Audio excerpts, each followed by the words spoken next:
इस समय हर इंसान को खुद को एक ऊंची संभावना में बदलना चाहिए।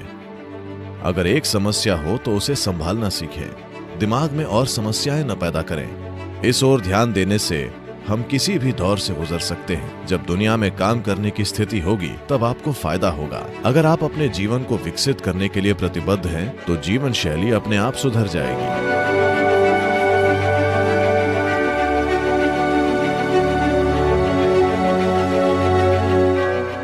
अभी हर जगह बहुत दुख है, चाहे आप टीवी पर देखें या इंटरनेट पर, हर जगह है। हम इसका सामना कैसे करें? यानी क्या हम ध्यान और प्रार्थना करें या जागरूक रहें या सांस पर ध्यान दें? जिन चीज़ों की आप अक्सर बात करते हैं, क्या वे चीज़ें की जा सकती हैं या हम अभी कुछ और कर सकते हैं ताकि हम निराश हुए बिना जी पाएं? बच्चे मुझसे कह रहे हैं हमें कभी नौकरी नहीं मिलेगी, हमारे जीवन का क्या होगा? ऐसे लोगों को आप क्या कहेंगे?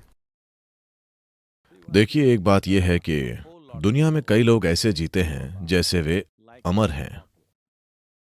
आज मृत्यु आपके सामने खड़ी है, ऐसा पहले नहीं हुआ, तो इससे लोग परेशान हो रहे हैं। हमें समझना होगा कि अच्छे से जीने के लिए ये जागरूकता जरूरी है। जीवन में हर पल अगर हम जानते हैं कि हम मरेंगे तो हम अपने जीवन की व्यवस्था और योजनाएं ऐसी बनाएंगे कि हमारे सीमित समय और ऊर्जा का बेहतरीन उपयोग हो। ये विचार कि दूसरे लोग मरते हैं, नहीं नहीं नहीं, आप और मैं मरेंगे, हम अपना समय पूरा करके मरना चाहते हैं, बस। ऐसा नहीं हो सकता कि हम नहीं मरेंगे। पर सभी सोचते हैं कि दूसरे मरते हैं, नहीं नहीं, आप और मैं मरेंगे, ये सभी के लिए सच है। हम सब नश्वर हैं, हम सभी मर जाएंगे। आज वायरस हमारे सामने खड़ा है, पर मृत्यु हमेशा से हमें घूरती रही है और हमने ध्यान नहीं दिया। हम लोगों की मौत, प्रियजनों के चले जाने, आर्थिक नुकसान, नौकरियों की हानि, इन चीजों के प्रति असंवेदनशील नहीं होना चाहते। पर हमें समझना होगा, ये ऐसा समय है जब नश्वरता हर किसी को बिल्कुल साफ दिख रही है। ये समय है समझने का कि हमारा ध्यान अपने जीवन की प्रकृति और इसकी गुणवत्ता पर होना चाहिए। अभी ज्यादातर लोगों का ध्यान लाइफस्टाइल पर है। लोगों को लाइफस्टाइल खत्म होने की चिंता है। मैं कह रहा हूं, जीवन होना ही काफी है। जीवन शैली जमाने के हिसाब से होती है। अगर हम यहां 1000 साल पहले होते तो शायद झोपड़ियों में होते। मुंबई में जो लोग आपको गरीब लगते हैं, शायद हम वैसी ही स्थिति में होते और हमें वो ठीक लगता। तो अभी किसी का घर बेहतर है, उस व्यक्ति का घर देखकर मैं अपने घर से दुखी हूं। ये जरूरी नहीं है जीवन शैली के प्रति प्रतिबद्ध न हो। आपका कमिटमेंट होना चाहिए कि इस जीवन को जितना हो सके सुंदर बनाएं।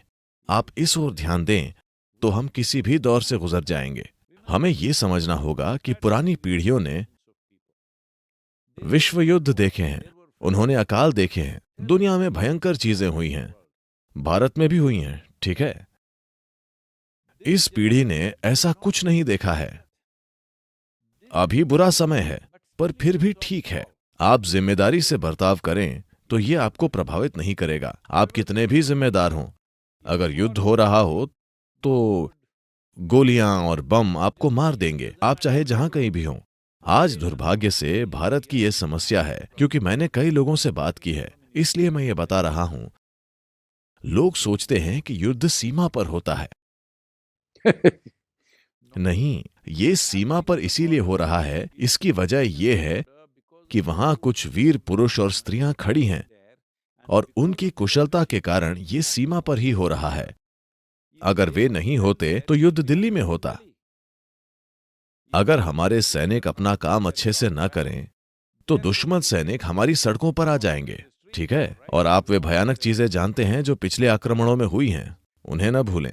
I am saying that way, as a generation of people, in terms of comforts and conveniences, no generation ever had these kind of comforts and conveniences. मैं कह रहा हूं कि उस हिसाब से लोगों की किसी भी पीढ़ी को आज तक इतना आराम और सुविधा नहीं मिली है। किसी भी पीढ़ी का जीवन इतना व्यवस्थित नहीं रहा है। हमें बस ये देखना है कि कोई भूखा न रहे, बस। बाकी बस जीवन शैली बदलेगी उसका ज्यादा हंगामा न करें। यहाँ हर इंसान के लिए खुद को एक ऊंची संभावना बनाने का समय है। अपनी क्षमताओं को, भावनाओं को, विचारों को, जीवन के अनुभव को, आनंद को, शांति को प्लीज इस समय का उपयोग करके खुद को हर तरह से बेहतर बनाएं। जब दुनिया में काम करने का समय आएगा तब आपको फायदा मिलेगा, बस बैठकर रोने के बजाय।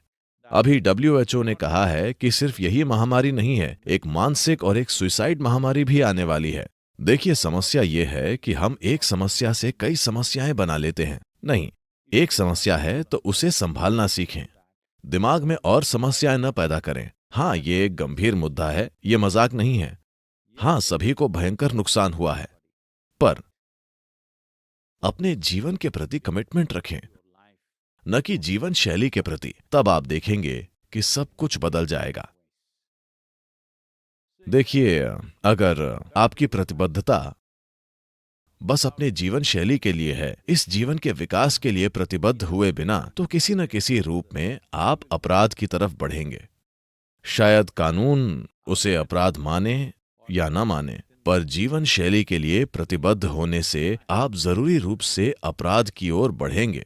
आप अपने जीवन को विकसित करना चाहें तो जीवन शैली हमारी क्षमता और आज के समय के अनुसार होगी।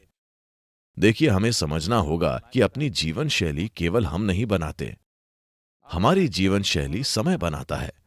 देखिए, अभी 24 घंटों में मैं भारत से यहां अमेरिका पहुंच गया हूं। 100 साल पहले अमेरिका आने के लिए शायद एक तरफ की यात्रा में करीब 45 से 50 दिन लग जाते, ठीक है? पर लोग कह रहे हैं कि ये 22 घंटे की उड़ान बहुत लंबी है। वे कहते रहते हैं। मैंने कहा, कहाँ लंबी है? मुझे खुशी है कि बस 22 घंटे है। वरना लोग स्टीम शिप में बैठकर जाते थे, उससे पहले एक सेल बोट पर, ये जाने बिना कि वे पहुंचेंगे भी या नहीं। तो मैं कह रहा हूं कि हमारी पीढ़ी के पास सब कुछ बेहतरीन है। मानवता के पास ऐसी चीजें पहले कभी नहीं थीं।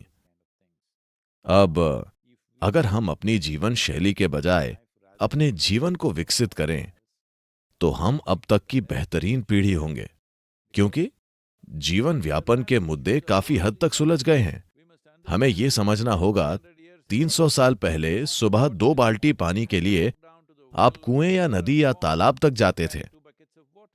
आज कितने युवक और युवतियां 1 मील तक 2 बाल्टी पानी उठा पाएंगे? अब उनके शरीर सक्षम नहीं हैं। I'm saying, आप नल खोलते हैं, पानी आता है, गर्म पानी, ठंडा पानी आता है, सब कुछ होता है, पर आप शिकायतें कर रहे हैं। प्लीज शिकायत न करें, अपने जीवन का उपयोग करें, क्योंकि चाहे आप कुछ करें या न करें, आप खुश हों या दुखी, आप अपने साथ कुछ करें या न करें, time is rolling away. समय बीत रहा है। आपको ये समझना होगा कि हमारी बातचीत की शुरुआत से लेकर अब तक आप, मैं और दर्शक, हम सभी मृत्यु के 47 मिनट करीब पहुंच चुके हैं। कभी न कभी ऐसा सोचने से अजीब महसूस होगा, पर अगर आप शरीर की हर धड़कन सुने तो बात साफ होगी कि ये नश्वर है। ठीक है? शरीर हमेशा नश्वरता की याद दिलाता है। अगर आप जीवन में हर पल सचेत हैं तो आप एक पल भी ऐसी चीजों में नहीं लगाएंगे जो आपके लिए मायने नहीं रखती। आप वही करेंगे जो आपके लिए वाकई मायने रखता है।